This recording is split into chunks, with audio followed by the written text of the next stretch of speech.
23 horas con 45 minutos.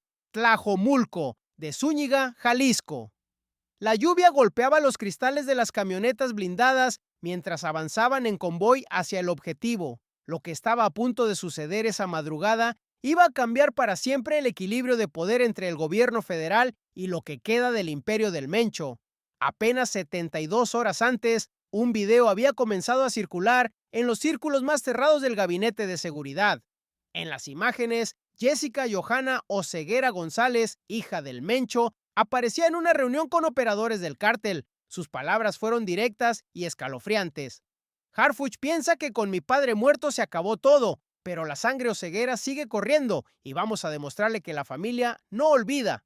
Esas palabras no eran una simple bravata, venían respaldadas por movimientos concretos que la inteligencia federal había detectado: convoys armados desplazándose hacia Guadalajara, compras masivas de armamento en el mercado negro, reuniones secretas entre los herederos del Mencho para coordinar una respuesta al gobierno que había osado tocar su legado. Pero Omar García Harfuch ya había activado la maquinaria. No era la primera vez que se enfrentaba a las amenazas del cártel más poderoso de México, y después de sobrevivir a más de 400 impactos de bala en el atentado de 2020, había aprendido una lección fundamental.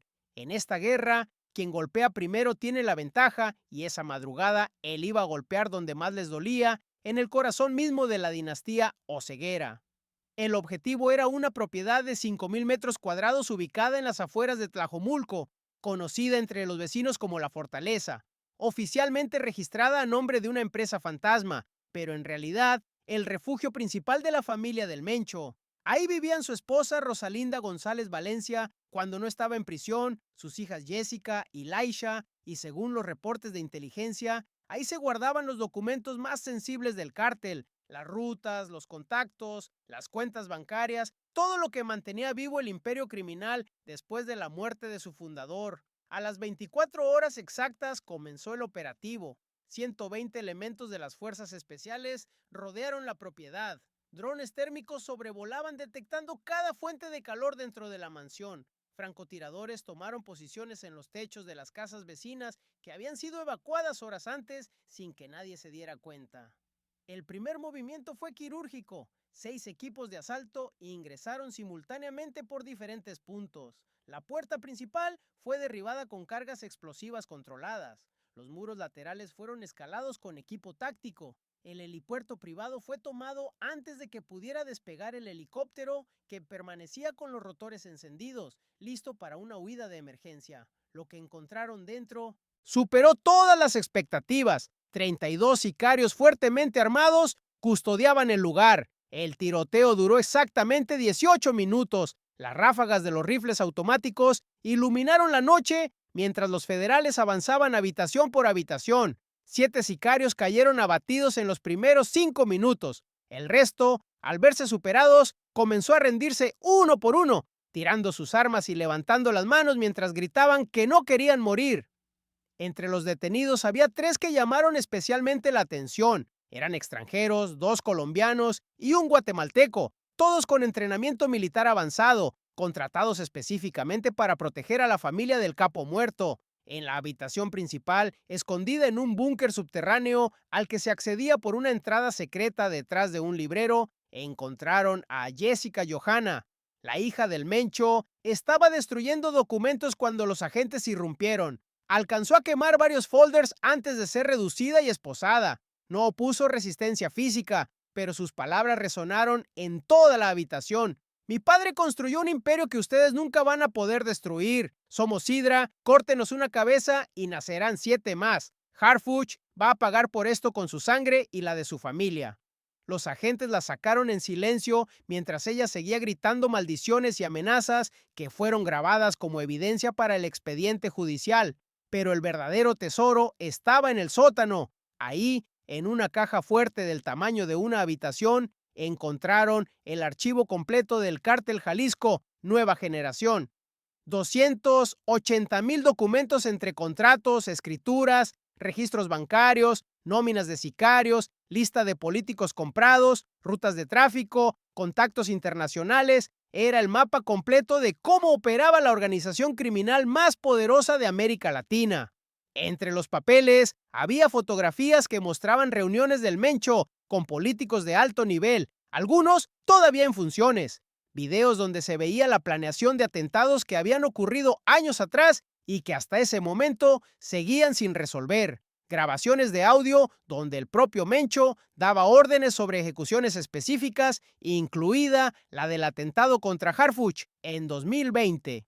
El decomiso en efectivo fue impresionante: 450 millones de pesos en billetes de diferentes denominaciones, empacados en maletas con el logo del cártel bordado en oro, 85 millones de dólares en billetes de 100, envueltos al vacío y listos para ser transportados, 600 lingotes de oro de 1 kilogramo cada uno, todos marcados con las iniciales CJ, NG, 32 kilos de cocaína pura de la más alta calidad, 3 toneladas de metanfetamina cristalizada lista para distribución, 1,200 kilos de fentanilo en polvo, suficiente para producir millones de dosis letales. El valor total del decomiso superaba los 3,000 millones de pesos, pero el valor real estaba en la información. Con esos documentos, el gobierno federal tenía en sus manos la posibilidad de desmantelar por completo la estructura del cartel. En otra habitación, convertida en una especie de museo familiar, encontraron algo que dejó a todos los agentes en silencio.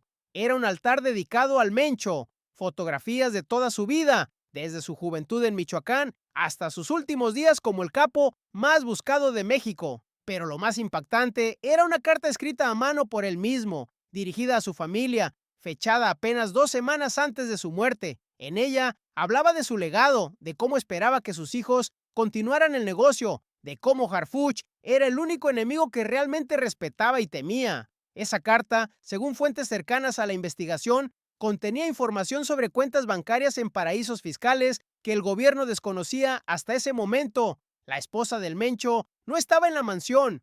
Rosalinda González Valencia había salido horas antes, según confesó uno de los sicarios detenidos. Alguien desde adentro del gobierno les había avisado del operativo. Esa filtración está siendo investigada en estos momentos y ya hay 3 funcionarios bajo sospecha. Pero aunque ella escapó, lo que dejó atrás era invaluable. Su computadora personal, todavía encendida, mostraba transferencias bancarias en proceso hacia cuentas en Hong Kong y Dubái. Los montos eran astronómicos, cientos de millones de dólares que estaban siendo movidos en tiempo real. Laisha, la otra hija del Mencho, fue encontrada en una habitación blindada junto con sus 2 hijos menores de edad.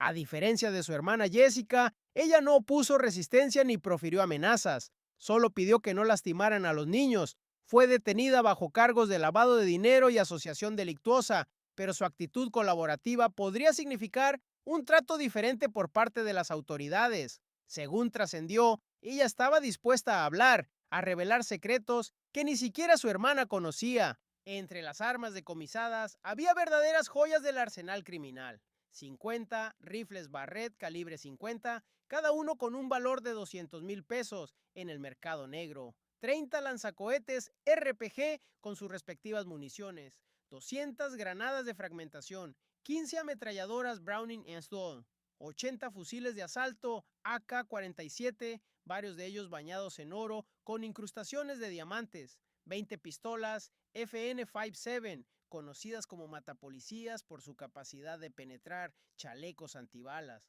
Todo este armamento estaba almacenado en un búnker subterráneo con temperatura controlada, listo para ser usado en cualquier momento. Si llegaste hasta aquí y el contenido te está pareciendo revelador, suscríbete al canal. Tu apoyo es fundamental para seguir trayendo información que otros medios no se atreven a contar. Dale clic al botón y sigamos destapando la SA. ¡Verdad juntos!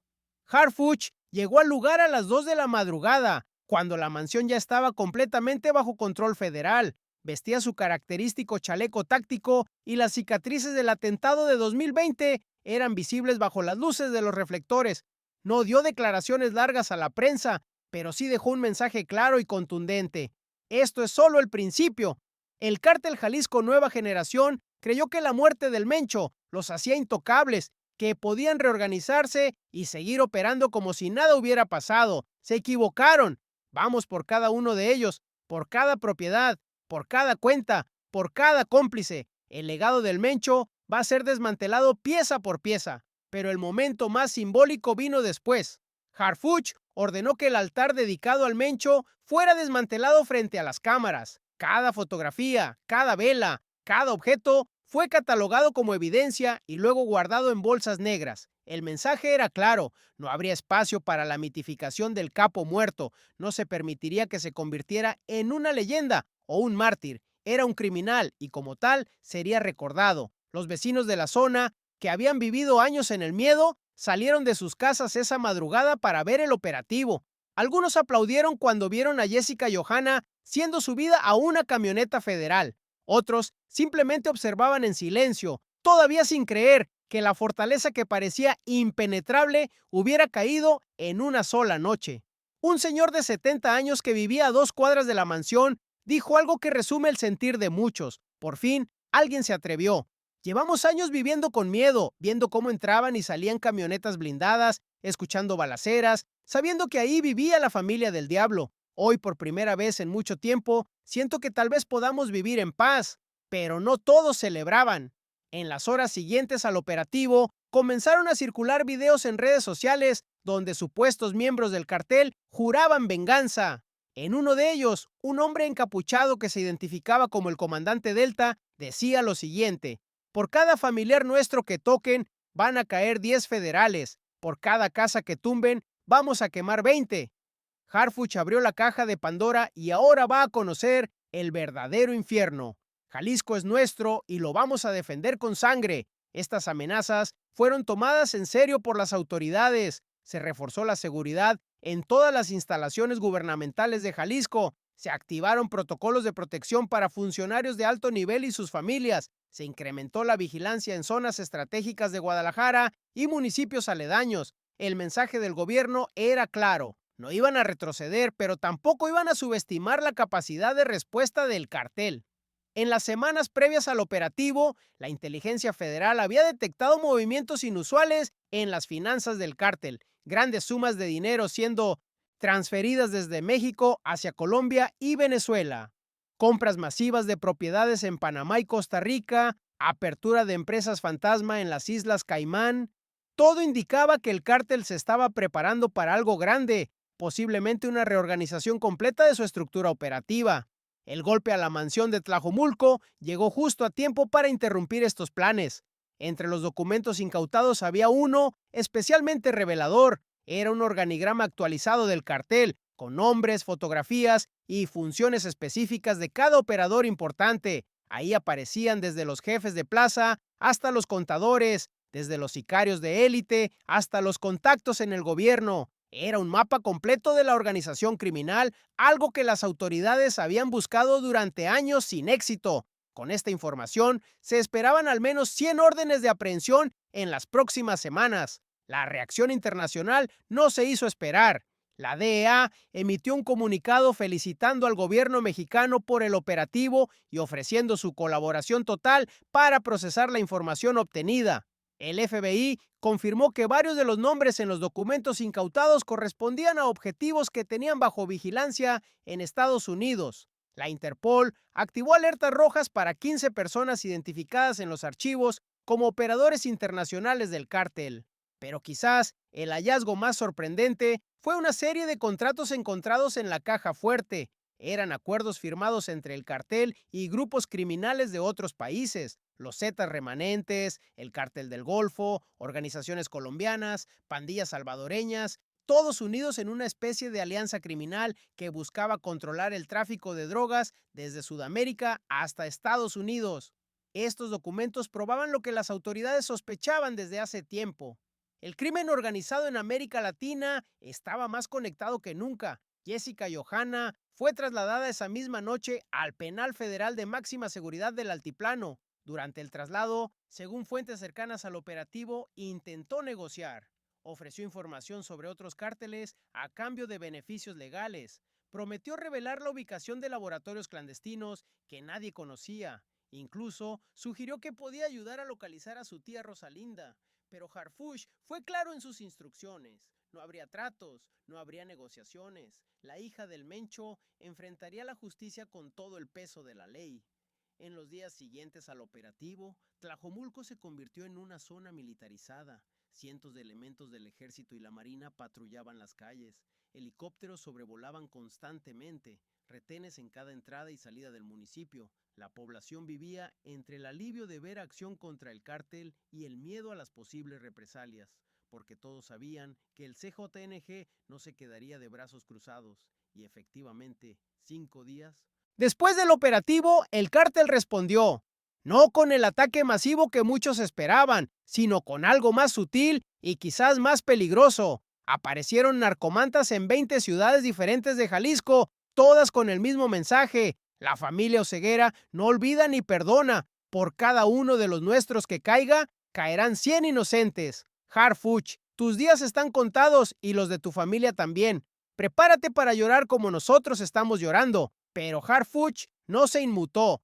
En una conferencia de prensa convocada específicamente para responder a estas amenazas, fue contundente. ¡Que vengan! Los estamos esperando. Por cada amenaza habrá un operativo. Por cada narcomanta, una detención. No vamos a retroceder ni un milímetro. El cártel Jalisco Nueva Generación va a hacer historia y el legado del Mencho va a terminar en los tribunales, no en las calles.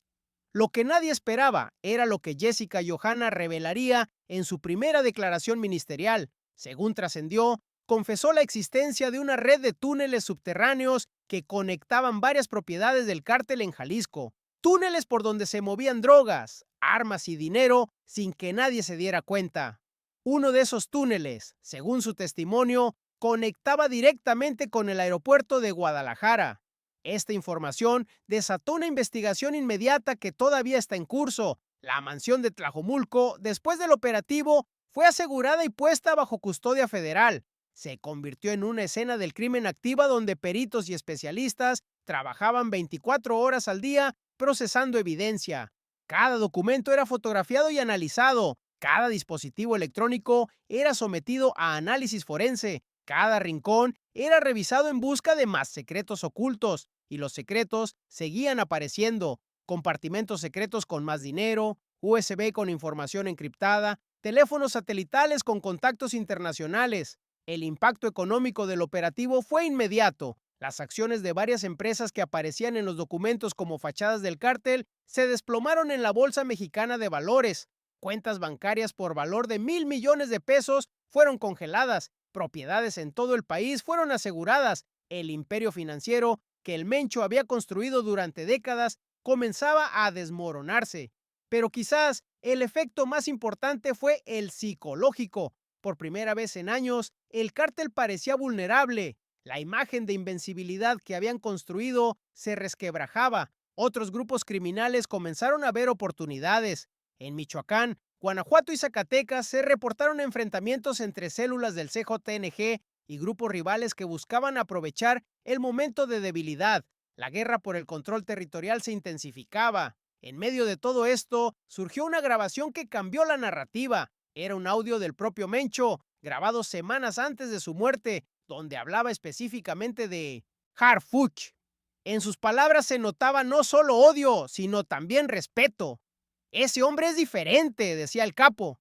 No es como los otros, no se vende, no se dobla, no tiene miedo. Si alguien puede acabar con nosotros, es él.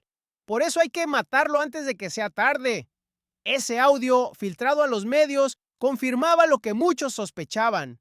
La guerra entre Harfuch y el CJNG era personal. La comunidad internacional observaba con atención. El operativo de Tlajomulco se convirtió en un caso de estudio sobre cómo enfrentar al crimen organizado. Expertos en seguridad de todo el mundo analizaban las tácticas utilizadas, la coordinación entre diferentes fuerzas, el manejo de la información. Algunos lo llamaban el operativo perfecto. Otros advertían sobre las posibles consecuencias a largo plazo, porque la realidad es que tumbar una mansión y detener a los familiares de un capo no significa ganar la guerra. El cártel sigue operando, sigue traficando, sigue matando. Las drogas siguen fluyendo hacia Estados Unidos. La violencia sigue presente en las calles de México. La corrupción sigue permeando las instituciones. El operativo fue un golpe importante, sin duda, pero la guerra está lejos de terminar. Los habitantes de Tlajomulco viven ahora en una calma tensa. Saben que el operativo fue solo el principio de algo más grande. Algunos han comenzado a mudarse, temerosos de las represalias. Otros se han organizado en grupos de autodefensa, decididos a no permitir que el cártel regrese. La mayoría simplemente espera, observa y reza para que la violencia no toque sus puertas. En las cárceles donde fueron enviados los detenidos del operativo, la tensión es palpable. Jessica Johanna está en aislamiento total, vigilada 24 horas al día. Se sabe que hay un precio por su cabeza, puesto por su propio cártel, que la considera una traidora por haber hablado. Su hermana Laisha está en un programa de protección a testigos, colaborando activamente con las autoridades. Los sicarios detenidos están siendo procesados uno por uno. Algunos ya han sido sentenciados a cadenas de más de 50 años de prisión. El mensaje que Harfush envió con este operativo fue claro y contundente: no hay mansión lo suficientemente fortificada, no hay familia lo suficientemente protegida, no hay cartel lo suficientemente poderoso como para estar por encima de la ley. El Estado mexicano, cuando decide actuar con determinación, tiene la capacidad de golpear donde más duele. Y el dolor del cártel Jalisco Nueva Generación apenas comienza. Si te gustó este contenido y quieres seguir conociendo la verdad detrás de los operativos más importantes contra el narcotráfico en México, suscríbete al canal. Tu apoyo es fundamental para continuar trayendo información detallada y veraz sobre lo que realmente sucede en nuestro país. Dale clic al botón de suscripción y activa las notificaciones para no perderte ningún video.